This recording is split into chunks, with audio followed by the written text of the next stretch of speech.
Pues obviamente todo empieza con un me gustas como eres, yo siempre te voy a respetar y demás, y pues lamentablemente cuando uno ingresa en una relación tóxica, pues los violentadores suelen ser muy manipuladores, ¿no?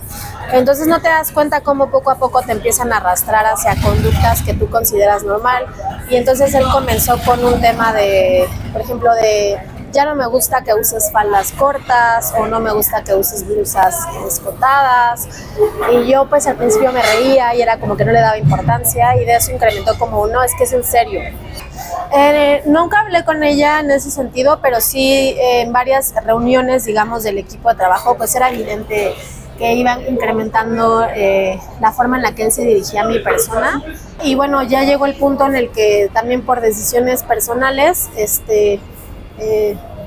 congruencia y de todo tipo, pues ya decidí ya no seguir trabajando en el Senado, se me dio la oportunidad de salirme, entonces es cuando decido mudarme a otro estado, justo también un poco pues huyendo de todo esto, ¿no? De que me fueran a querer quemar en el estado de Morelos o lo que sea, o que hubiera molestia de parte de ella o de él o cualquier situación, pues mejor me fui a vivir a otro estado, y es cuando él me va a buscar a Oaxaca como para continuar la relación, y me intenta convencer de que regrese a trabajar incluso, ¿no? Al Senado. Yo ya estaba muy segura, ya tenía un trabajo nuevo allá, y pues antes esta negativa, y que él ve como mi nueva, o sea, a mí lo que bueno, ahora lo veo, obviamente después de ir a terapia, lo que me dio la retrospectiva es que el tema de que como trabajábamos juntos, él me tenía en control constante, entonces veía todo el tiempo con quién hablaba, con quién no hablaba, qué hacía, qué no hacían, llegábamos juntos, nos íbamos juntos. Y en el momento en el que yo me voy a vivir a otro estado y estoy fuera de su control, estoy en un trabajo donde él no tiene injerencia, no conoce a nadie, no tiene poder, es cuando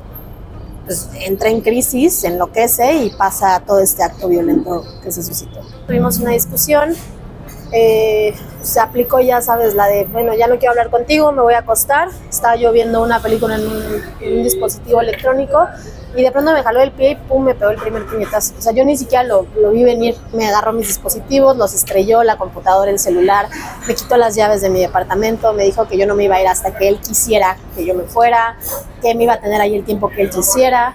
Y bueno, de acuerdo al peritaje, se registraron 27 lesiones, como alrededor de 5 centímetros cada una. Obviamente, pues son muchos golpes, ¿no? O sea, puño cerrado que me estuvo dando en todo el cuerpo, porque pues tenía los 2 ojos morados, todas las piernas, los brazos, o sea, obviamente los dedos marcados, ¿no? Y ya la parte pues más fuerte es cuando me somete nuevamente, porque bueno, acaba la discusión, y obviamente le empieza con, no, si quieres denúnciame, ¿no? Yo me presento, pues obviamente es una manipulación. En ese momento muchos dirían, ¿por qué no lo hiciste en ese momento? Como no saben el miedo que tienes. Además dices, ¿qué tal que le digo sí y me va peor? O sea, realmente estar en esa situación es muy difícil. No es bien fácil opinar y decir, hubieras hecho esto, hubieras hecho aquello. O sea, yo quiero ver que alguien esté en esa situación. Bueno, cuando yo hice la denuncia, se presenta como violencia familiar. A pesar de toda la violencia que yo sufrí, no permitieron que se catalogara como tentativa de feminicidio ni como privación ilegal de la libertad. Entra como violencia familiar, y posteriormente, fue en el 2020, creo que en el 2021, en el 22, la verdad no recuerdo, hubo una reforma en el tema de violencia de género, y entonces se persigue por oficio. O sea, cambia la forma en la que se judicializa la carpeta, se persigue por oficio, y además se aumenta a 7 años de prisión. Cuando esto pasa, pues él obviamente mete amparos, en el sentido de que se violentan sus derechos humanos, y la ley no puede ser retroactiva cuando mi derecho como víctima de acceso a la justicia pronta y expedita pues está totalmente violentado, ¿no? O sea, llevo 4 años en esto. Entonces él empieza a hacer una serie de estrategias para retrasar el caso, y bueno, ahora me entero que con los abogados, que la estrategia era sobreseer el caso. Bueno, la verdad yo no conozco bien los términos legales, pero tiene que ver con que lo que quería era aplazarlo lo más posible. Yo me imagino que pensando en que entrando al poder, yo creo que él siempre me dijo que él quería ser coordinador de comunicación del gobierno del estado. Yo creo que dijo, bueno, llego aquí y ya, matamos el caso y yo me quedo impune, ¿no? O sea, siento que era esa su intención.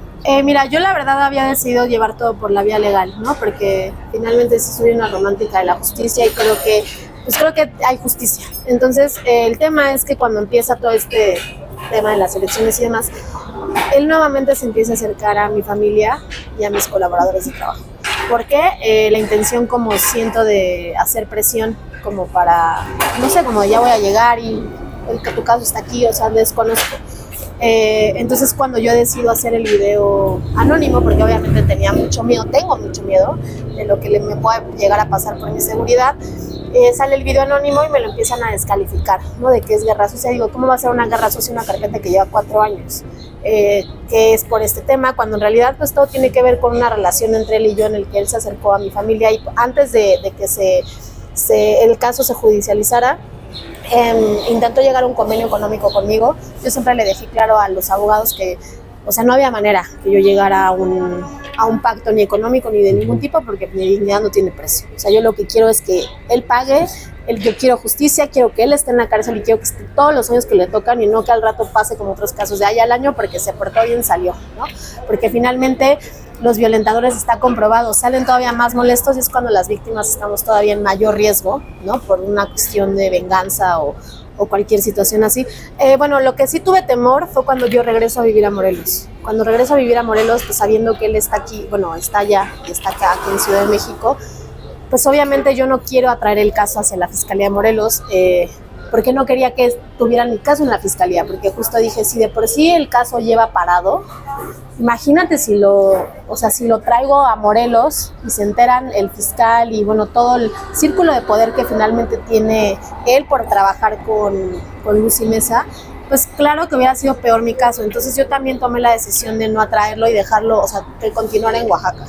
Bueno, Alberto Millán es coordinador de comunicación social de Lucy Mesa, lleva con ella trabajando ya mucho tiempo. También tiene un medio de comunicación en el estado de Morelos que se llama Metrópoli Noticias, es digamos un reportero bastante conocido allá. Y bueno, yo lo conocí antes del 18 en la casa de gestión de Lucy Mesa, cuando yo estaba trabajando ahí, y posteriormente tuvimos una relación sentimental en el 18, cuando entramos a trabajar juntos al Senado con la senadora, cuando ya Lucy quedó como senadora. Independientemente de quien sea, no debe de haber impunidad, no debe de haber un pacto de impunidad, de protección a ningún tipo de violentador, o sea, en ningún lado. Ese es el primero. El segundo es que es muy impresionante cómo muchos reaccionan.